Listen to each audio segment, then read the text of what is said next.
It's 1979, I'm 22 years old, and I'm driving through the Lincoln Tunnel.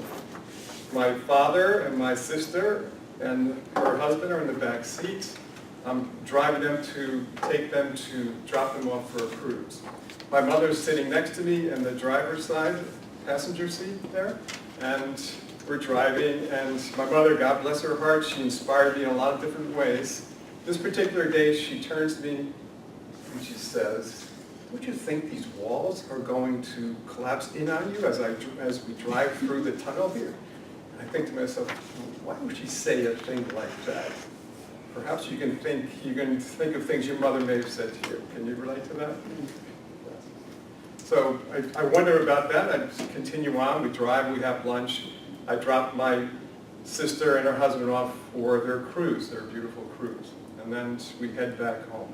So we're driving. It's about a quarter way into the tunnel, and all of a sudden, I think there's a cloud in the tunnel, like I'm seeing cloudy, and then I start to feel this like anxious feeling inside, and it's almost like I did everything I could to hold on to the steering wheel while my mother and my father were in the back seat. They didn't realize I was having a panic attack, and I did everything I could to get out of there. It was almost like the longest moment of my life, and finally I saw the light at the end of the tunnel.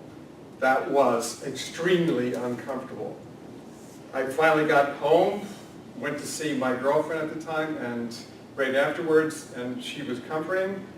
However, something got stuck for days, not just days, for actually months and for years, whereby things escalated in terms of not only having a claustrophobic feeling driving through a tunnel, but being in an elevator, being in malls, and it was, to say the least, very interfering with my life. Something I've realized as a health practitioner for over 30 years now is that stress plays a tremendous part in our health. Personally, I had developed over time, a period of time, inflammatory bowel disease and eventually colon cancer.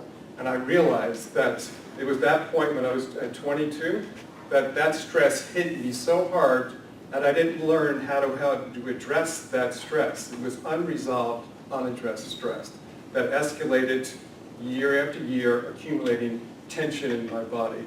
Now, some tension, some stresses may have, like getting ready to give a presentation. We may have that stress, but after the presentation is over, it relaxes. However, when there's unresolved stresses that continually twist our bodies up from the inside out over years, that leads to chronic conditions. In my state, inflammatory bowel disease. So what I've learned, let me illustrate what I've learned, is our thoughts and our emotions have a lot to do with how our body is.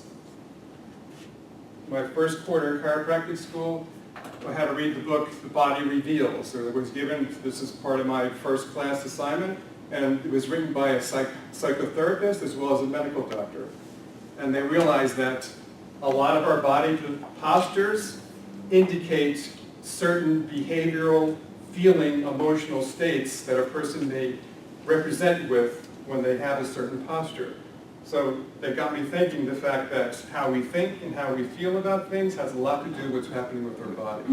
Now, when we focus on our body conditions, what happens? Where our attention goes, energy flows, and it can magnify. So when we have a physical condition that we're having a problem with, there's a tendency to focus on that. When we do that, it magnifies that condition.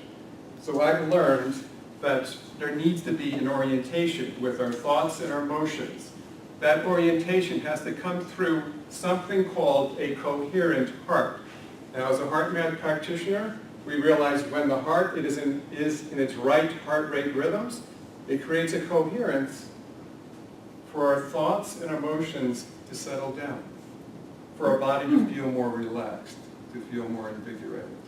When that happens, then there is something called innate, or innate intelligence. So the chiropractor, the whole focus really is to help a person get in touch with their own innate intelligence, their own innate being. so that it can come forth through, be received into the person's thoughts and emotional processes, and into our bodies where it actually invigorates our bodies and extends out, where we can actually provide, actually actualize our innate potential. With this in mind, I've developed a course entitled Stress Mastering an Innate Heart Approach.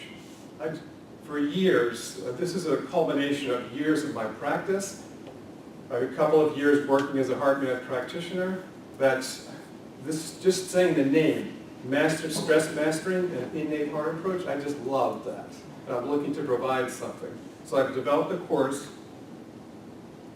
with the intent for you to better master your stress so you can experience greater health and be able to provide more for your world, spiritually, mentally, physically, socially, and financially.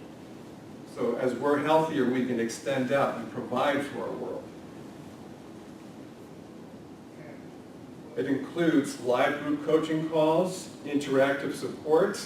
Now, I've done my first pilot this past fall, and just the communication with the student members and having them interchange with each other, it's been a co-creative process of allowing for each of us actually to learn more about mastering our stress, but to support ourselves in that. Tools to relieve and master your stress, and tools to use your stress for growth and transformation. Did you ever think about that? Now, when I went through the tunnel, at the time for years, I wouldn't tell anyone that I wouldn't want to drive through a tunnel because I was ashamed for not being able to do that. Finally, after becoming more aware of the HeartMath practice, that to actually use that as a transformational experience. Online Zoom sessions, the classes take place on Thursday evenings. There's a series of 5 sessions, 8 to 9. I usually keep it within an hour so we don't go overtime, so it's actually just enough for us to plant a seed on each session to see what can be done for each of us to continue to master our stresses. Stress mastering sessions. Okay, again, the big picture, the big idea, in chiropractic we call get the big idea and all else follows. The big idea is actualizing our innate potential. As a chiropractor, I recognize that's my focus, working with people individually, but now, since I realized I've turned 60 this past year, that I'm looking to impact the world in a greater way, in a higher leveraged way. And that's why I'm providing these courses. Why and how to practice HeartMath? Now, again, as we learn how to get our heart in that heart-right rhythm, that heart-right coherence, it allows us to actualize our potential, but we need to know how to do that, how to get ourselves in coherence. So HeartMath is a great way to do that.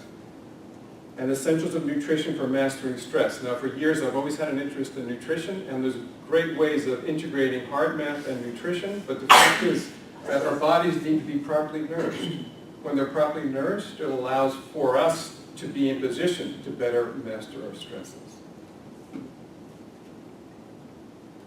Course tuition, $197. I'm committed to quality and committed to you.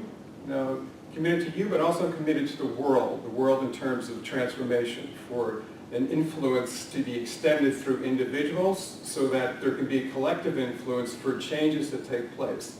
So there can be more kindness in the world, people can actually be co-creative together, and there can be something greater out working on the face of this earth.